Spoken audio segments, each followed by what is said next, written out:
उद्देश्य और मेरे जीवन में इसका बड़ा प्रभाव है। तो मैं वर्तमान को जीता हूँ। भविष्य की कल्पनाओं के चक्कर में वर्तमान को खो देना, ये मैं समझता हूँ कि ये नागुजारी है। तो वर्तमान को श्रेष्ठ बनाइए, वर्तमान के कार्य करिए।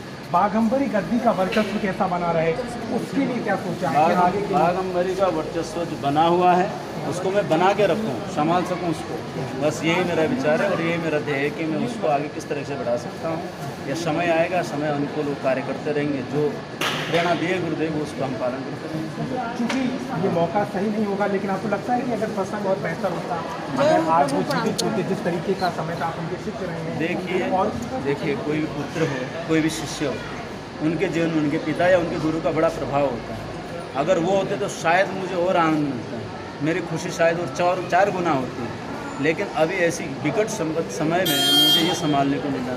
मैं ये समझता हूँ उनका आशीर्वाद किसी न किसी रूप में मेरे ऊपर तो है, ये मैं समझता हूँ, लेकिन जो उनका रहने का जो प्रभाव होता है उसका एक अलग ही विषय जाता, शायद मुझे इतना सामना भी नहीं करता किसी भी विषय का।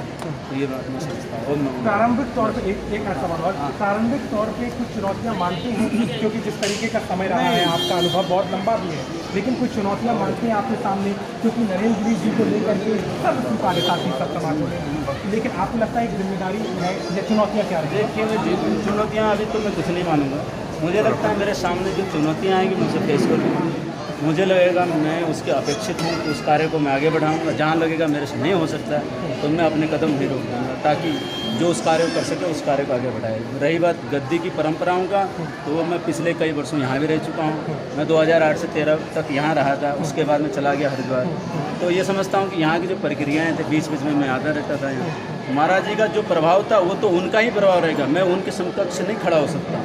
उनका स्थान मेरे जीवन में यहाँ है, लेकिन मेरा शिष्य शिष्य ही होता है, गुरु गुरु ही होता है। लेकिन मेरा ये रहेगा कि जो उनके उपदेश थे उनका मैं अनुसरण करूँ, उनके और मैं आगे बढ़ूँ। ये मेरा कोई आखिरी संवाद आपको याद आता है उनसे जो स्थापित हुआ था, जब आप उनसे मिले थे, क्या कुछ बातें? उनके संवाद यही हमेशा कहते थे, सम्मान करो, किसी भी व्यक्ति का सम्मान करो। अगर मठ मंदिर कहीं भी आपको, जैसे मैं हरिद्वार में रहता था बिल्केश्वर महादेव में, तो वो जब भी कभी आया करते थे, कहते थे कोई भी आए, साधु है, साधु को जलपान अवश्य कराओ, कोई भी अतिथि है उसका सादर वो करो, किसी की अवहेलना मत करो। तो उनके उद्देश्य तो अनेकों हैं, लेकिन मैं मानता हूँ इस उनमें से एक श्रेष्ठ उद्देश्य है मेरे लिए कि किसी भी साधु संतों का मैं अपमान न करूँ, हो सके जितना उनको आगे ले जा सकूँ। क्या सारे विवाद सुलझा लिए गए हैं जो विवाद थे उनको लेकर?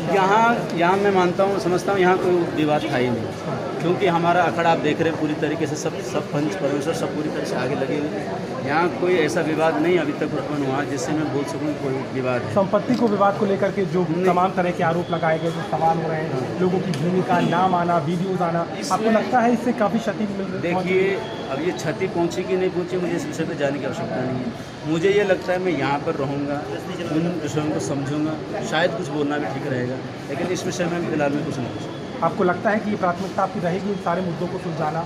देखिए जो मुद्दे सुलझ सकते हैं उन्हें अवश्य सुलझाऊंगा, और जो प्रशासनिक तौर से सुलझेंगे उन्हें प्रशासनिक तौर से सुलझाएंगे। साफ तौर पर आज एक महत्वपूर्ण जिम्मेदारी